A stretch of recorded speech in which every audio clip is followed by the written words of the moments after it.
اور ہم نے آسمان اور زمین کو اور جو مخلوقات ان دونوں کے درمیان ہے اس کو کھیل تماشے کے لیے پیدا نہیں کیا۔ اگر ہم چاہتے کہ کھیل کی چیزیں بنائیں تو اگر ہم کو کرنا ہی ہوتا تو ہم اپنے پاس سے بنا لیتے، نہیں بلکہ ہم سچ کو جھوٹ پر کھینچ مارتے ہیں تو وہ اس کا سر توڑ دیتا ہے اور جھوٹ اسی وقت نابود ہو جاتا ہے۔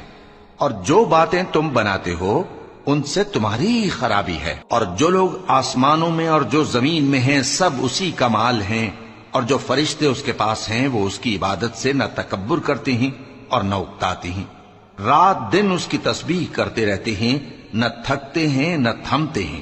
بھلا لوگوں نے جو زمین کی چیزوں سے بعض کو معبود بنا لیا ہے تو کیا وہ ان کو مرنے کے بعد اٹھا کھڑا کریں گے؟